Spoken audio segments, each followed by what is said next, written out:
औरत का फैसला। नैतिक मूल्यों से ये कहानी भले ही आपको इंसाफ करती ना दिखे, लेकिन जिम्मेदारियों की नजर से देखेंगे तो शायद कुछ समझ में आए।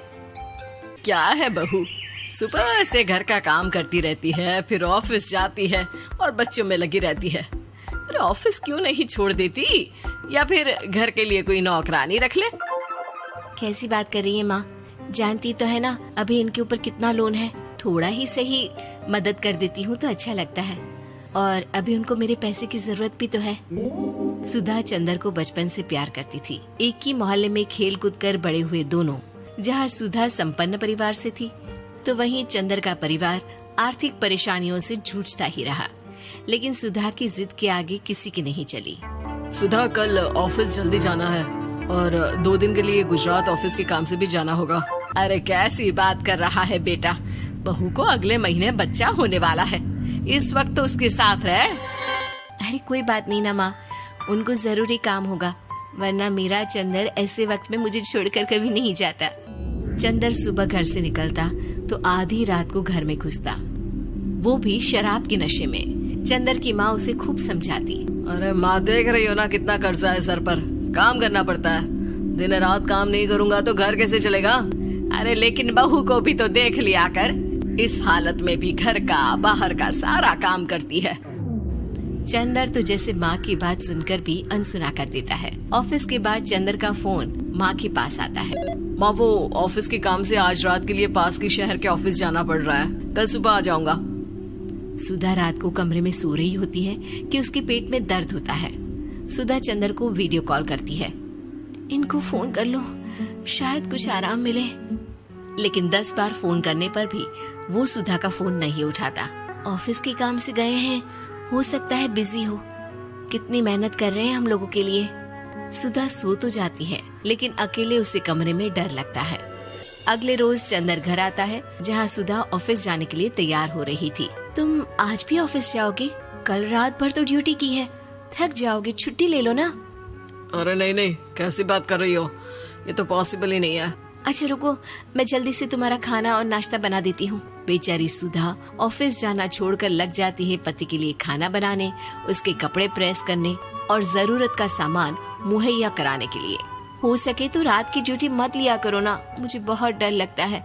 अरे यार क्या है, तुम तो ऐसे बिहेव कर रही हो कि तुम ही अकेली हो जिसे बच्चा होने वाला है। इतने लोगों के पति जो काम के सिलसिले में बाहर होते हैं, उनका क्या?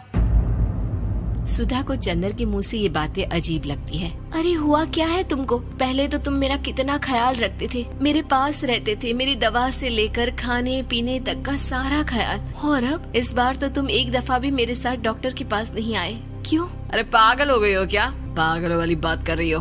काम धंधा देखो या फिर तुम्हें लेकर टहलता फिरो। और मुझे शुक्रवार की रात को काम से निकलना है, सोमवार आऊंगा। सुधा को समझ में नहीं आता कि क्यों अचानक से चंदर को फील्ड का काम मिल गया है। लेकिन एक दिन, सुधा, मैं और चंदर जरा एक रिश्तेदार के घर जा रहे हैं, तुम भी तैयार हो जाओ, घर में अकेली कैसी रहोगी। अरे नहीं नहीं, इस हालत में इसे लेकर जाना ठीक नहीं है। अरे लेकिन मैं ऑफिस भी तो जाती हूँ, फिर घर में अकेले। चंदर उसकी कोई बात नहीं सुनता। वो सीधा कार निकालकर माँ को लेकर चला जाता है। सुधा घर के काम में लग जाती है कि अचानक उसकी नजर चंदर के बैग पर पड़ती है, जिसमें एक कागज दिखाई देता है। इनके कागज भी ना इधर उधर फैले होते हैं, एक भी खो जाएगा तो बवाल करेंगे। लेकिन जैसे ही सुधा वो कागज खोलकर देखती है तो वो सदमे में आ जाती है। दरअसल वो कागज नहीं, बल्कि चंदर और उसके ऑफिस में काम करने वाली लड़की चांदनी की गोवा की टिकट होती है। सुधा चंदर के बैग को खोलकर देखती है तो उसे होटल के बिल से लेकर महंगे गिफ्ट्स और दूसरे शहरों के टिकट मिलते हैं। सुधा को समझते देर नहीं लगती कि उसका पति किसी और लड़की के साथ है। चंदर के आने पर सुधा उससे बात करती है। अरे नहीं नहीं, ऐसा कुछ नहीं है, तुमको गलत फहमी हो गई है। लेकिन जब सुधा के सवाल तीखे हो जाते हैं तो चंदर को अपनी गलती माननी पड़ती है और वो सुधा से माफी मांग लेता है। सुधा फैसला कर लेती है कि वो चंदर को छोड़ देगी। बच्चे और सामान को लेकर वो घर से निकल ही रही होती है कि सास उसे रोकती है। कहाँ जाएगी बेटा, रुक जा। चंदर को सुधा का जाना खल नहीं रहा था।